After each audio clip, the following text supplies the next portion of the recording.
శుక్లాంబరధరం విష్ణుం శశివర్ణం చతుర్భుజం ప్రసన్నవదనం ధ్యాయేత్ సర్వవిఘ్నోపశాంతయే మోహిని శాప బ్రహ్మదర్ప భంగం. శ్రీకృష్ణుడు రాధాదేవితో ఇట్లు పలికెను, ఓ రాధా, ఇట్లు బ్రహ్మ శ్రీహరిని స్తుతించి నా చేత ప్రసాదించబడ్డ దివ్య జ్ఞానమనే అంకుశం చేత కామాసక్తమై ఉన్న తన మనస్సు అన్న మదగజాన్ని అదుపులో పెడుతూ ఆమె సమీపాన నిలిచి ఉండెను. అప్పుడు మోహిని పరిహాస రూపంతో బ్రహ్మతో ఇట్లు పలికెను, విభు, స్త్రీ మనసు కామాసక్తమైనదని చూపు అవయవ వికారాలను బట్టి తెలుసుకుని వెంటనే ఎవడు చేరదీసి సంభోగమనర్చునో వాడు ఉత్తముడు. స్త్రీ చేత ప్రేరణ పొంది స్పష్టంగా ఆమె అభిప్రాయం ఎరిగిన తర్వాత ఎవరు శృంగార కర్మ చేయునో వాడు మధ్యముడు. కామార్థురాలైన స్త్రీ చేత మరల ప్రేరణ పొంది కూడా ఎవరు ఏకాంతాన్ని ఆమెతో కూడడో ఆ పురుషుడు నపుంసకుడు. ఒక గృహస్థుడు కాని, తపస్వి కాని, కామి కాని తన చేరవచ్చిన స్త్రీని వదిలివిన్న ఎడల ఈ లోకాన వాడు అగౌరవపాత్రుడగును, పరమన నరకం పొందును. ఓ బ్రహ్మ, స్త్రీ శాపం చేత వాడు సంపద నశించి రూపం భ్రష్టమై బుద్ధి భ్రష్టమై వెంటనే క్లీబత్వమును అనగా నపుంసక స్థితిని పొందును. ఓ జగన్నాథ, లెమ్ము. ఘోరము, దుస్తరము, భయంకరమైన మన్మథ సముద్రాన మునిగిన నన్ను ఓ నావికుడా ఒడ్డుకు చేర్చుము. ఏ ప్రాణులు లేనట్టు ఏకాంత ప్రదేశాన సుగంధ వాయువుతో మనోహరమై గండు కోకిల కూతలు వినవచ్చు చోట ఎల్లప్పుడూ నీయందే మనసు కలిగి ఉన్న జన్మజన్మలకు నీ దాసినేని నన్ను వెలగట్టరాని రత్నం వంటి నీ రతి అను వెలతో కొనవలసింది. త్వరపడము. ఇట్లు పలికి మోహిని కామభావంతో గుండె చెదిరి చిరునవ్వు చిందిస్తూ వెంటనే ఆ సృష్టికర్త ధరించిన వస్త్రాన్ని లాగివేశను. భయాతరుడైన బ్రహ్మ కాలస్థితిని తెలుసుకుని వినయపూర్వకంగా శ్రేష్టము అమృత సమానమైన వచనం పలికెను. మోహిని, సత్యసారము హితమైన నా వాక్యం స్పష్టంగా వినము. మూడు లోకములందరి స్త్రీలకు సిగ్గుతీయు పని చేయకము. తల్లి, వృద్ధుడను నిష్కాముడను నీ పుత్రుడనైన నన్ను వదలము. మంచి నవ్వు కలదానా, నీ కర్మకు యోగ్యుడైన రసికుని యవ్వనమందున్న వారిని చూసుకోము. ఓ భార్య, భర్త యొక్క వీర్యాన్ని ధరించడం వల్ల అతనికి చెందిన సర్వ శుభాశుభాలు మంత్ర శిల్పశక్తులను గొప్ప సంతానాన్ని ఈ సర్వంను ప్రయత్నం లేకుండా పొందును. ఓ సువ్రత, నీతో నా రతికి శాస్త్రం అంగీకరించదు. క్షుద్రమైనది కాని గొప్పది కాని కర్మ మొత్తం దైవ నిర్ణయంతో కూడినది అని ఇట్లా పలుకుచూ నా పాదపద్మాలు స్మరిస్తున్న బ్రహ్మను కామం చేత వివేకం నశించిన ఆ వేశ్య మరలా లాగెను. ఇంతలో మిక్కిలి మనోహరమైన ఆ ప్రదేశానికి బ్రహ్మ తేజస్సుతో వెలుగుతున్న మునులు అత్రి, పులస్సుడు, పులహుడు, వశిష్ఠుడు, క్రతువు, అంగిరసుడు, భృగువు, మరీచి, కపిలుడు, ఓఢుడు, పంచశేఖుడు, రుచి, అసురి, ప్రచేతసుడు, శుక్రుడు, బృహస్పతి, ఉతధ్యుడు, కరకుడు, కణ్వుడు, కశ్యపుడు, గౌతముడు, సనకుడు, సనందుడు, కర్దముడు, యోగులకును పరమగురువకు సనాతనుడు, శాతాతపుడు, పిప్పలుడు, శంకువు, పరాశరుడు, మార్కండేయుడు, లోమసుడు, మృకండు, చవనుడు, దూర్వాసుడు, జరుత్కారువు, ఆస్తికుడు, విభాండకుడు, ఋష్యశృంగుడు, భరద్వాజుడు, వామదేవుడు, కౌశికుడు చేరవచ్చిరి. తపోనిష్ఠులైన మునీశ్వర్లు అక్కడికి రాగా వారిని చూసిన మోహిని వెంటనే సిగ్గుతో కమలోద్భవును విడిచిపెట్టెను. జగత్కర్త అయిన బ్రహ్మ అతని పక్క ఆమెయు ఉండరి. వచ్చిన మునులు భక్తితో శిరస్సులు వంచి బ్రహ్మకు నమస్కరించిరి. విభుడైన బ్రహ్మ వారందరినీ ఆశీర్వదించి కూర్చుండుటకు అనుమతించి ఆ మునుల మధ్య నక్షత్రాల నడుమ చంద్రుని వలె ప్రకాశించను. అప్పుడు మునులు దేవవేశ్యలో శ్రేష్ఠురాలైన ఈ మోహిని నీ సమీపాన ఉండుటేమి అని ప్రశ్నించగా వారి వాక్కులు విని బ్రహ్మ స్త్రీల మాటలు సిగ్గును కప్పిపుచ్చుచు ఇట్లా పలికెను, ఈ శుభకారిని చాలాసేపు తండ్రి ముందు కూతురు వలె నృత్యం చేసి పాటలు పాడి అలసిపోయి నిలిచి ఉన్నది అని జగత్కర్త మునిగణంతో పలికి నవ్వెను. ఓ రాధా, సర్వజ్ఞులైన ఆ మనులు ఆ సృష్టికర్త మనసులోని మొత్తం రహస్యం తెలుసుకుని వారును నవ్విరి. నిండు సభలో వారట్లు నవ్వటం వల్ల ఆ కులట శరీరమంతా కంపించగా కోపంతో పెదవులు వణకగా ముఖం బిగించుకుని హఠాత్తుగా కోపం పొంది రక్త పద్మాల వలె కన్నులు ఎర్రబడగా ఆ సభలో లేచి వారి ముందు నిలిచి మృత్యుకన్య వలె కోపంతో బ్రహ్మను సంబోధించి ఇట్లు పలికెను, ఓయి బ్రహ్మదేవ, నీవు జగన్నాథుడవు, వేదకర్తవు.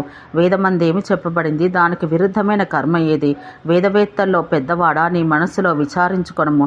నీవు కన్నబిడ్డయందే కామవాంఛ పొందిన నీవు నర్తకినైన నన్ను గురించి నువ్వెట్లు నవ్వుతున్నావు? నేను ఈశ్వరుని చేత దేవవేశగా నిర్మించబడుతుని. నేను అందరు పురుషులను పొందుదును, కానీ నీవు సత్పురుషుల కర్మకు విరుద్ధంగా ప్రవర్తించి కూడా మిక్కిలి లోకవంచనం చేస్తున్నావు. దాసి సమానురాలను, వినయవతిని, దైవికంగా నిన్ను శరణు పొందిన దానను అట్టి నన్ను గురించి గర్వంతో నవ్వుతున్నావు. అందువల్ల నీవు త్వరలో అపూజ్యుడు వగదువుగాక. త్వరలో శ్రీహరిని గర్వం భంగపరచగలడు. ఓ బ్రహ్మ, ఇప్పుడు వేశ్యనని నా మాట వినుము. ఏ నరుడు నీ వచనం నీ స్తుతి గ్రహించినో వానికి విఘ్నాలు ఏర్పడగలవు, వాడు నవ్వుల పాలగును.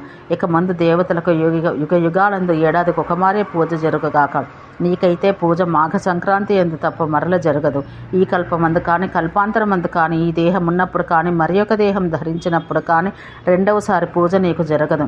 గడిచిపోయిన కాల విషయమైతే గడిచిపోయిందే కదా అని ఇట్లా పలికి మోహిని శీఘ్రంగా మన్మథుని గృహమునకేగి అతనితో శరీర సుఖం అనుభవించి జ్వరం లేని దయ్యను. ఆ పిదప వివేకం పొంది నాకు మిక్కిలి ప్రియుడైన సృష్టికర్తను ఇట్లా చెప్పించితిని అని మిక్కిలి విలపించను. దేవవేశ వెళ్ళిపోగా మునులు మిక్కిలి దుఃఖించిరి. జగములను సృష్టించు బ్రహ్మ శిరస్సు వంచుకున్న మిక్కిలి వణికిపోయెను. క్షేమకారకులైన ఆ మునులు అతనికి వైకుంఠుని శరణ పొందమని ఉపాయం చెప్పి తమ స్థానములకు వెళ్ళిరి. నా యొక్క మూర్త్యంతమైన కమలావల్లభుడు శాంతుడు అను శ్యామవర్ణుడును చతుర్భుజుడైన నారాయణుడు చేరబోయి బ్రహ్మ శరణు చొచ్చెను. విషాద ముఖంతో నమస్కరించి కంఠము పెదవులు దవడలు ఎండిపోగా నారాయణుని సమీపాన నిలబడి జరిగిన రహస్య వృత్తాంతం చెప్పెను. దీనబంధువు దయాసింధువు ఆపద తరింపచేయుటకు మూలమైన ఆ నారాయణుడది విని ఒక నవ్వు నవ్వి సత్యాన్ని సారభూతమును జగములకు హితమును సుఖమును కూర్చున్నది అయిన వాక్యమును బ్రహ్మతో పలికెను. ఓయి, నీవు స్వయంగా వేదమెరిగిన వాడవు, విద్వాంసులకు పరమగురువు. నీవు చేసినటువంటి పని ఎవడూ చెయ్యలేడు. స్త్రీజాతి ప్రకృతి యొక్క అంశ. ఈ జగమునకు బీజరూపురాలు. స్త్రీలను అవమానించట ప్రకృతిని అవమానించటయే. ఇది సాటిలేని పుణ్యక్షేత్రమైన భారతవర్షం కాదు కదా. క్రీడాక్షేత్రమైన బ్రహ్మలోకంలో నీకు ఇంద్రియ నిగ్రహం ఎక్కడా?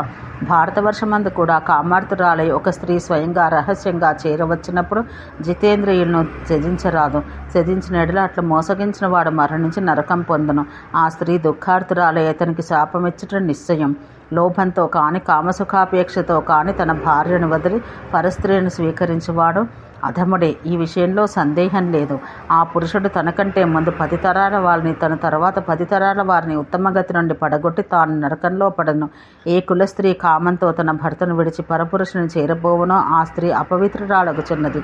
వేశ్యక దోషం లేదు. ఏ స్త్రీ అనేక మాయోపాయాలతో పరపురుషుని తనకు సాధ్యునిగా చేసుకున్ననో ఆ కుల స్త్రీ చంద్రసూర్యులనంత సుదీర్ఘకాలం అంధకూపమన్న నరకంలో ఉండును.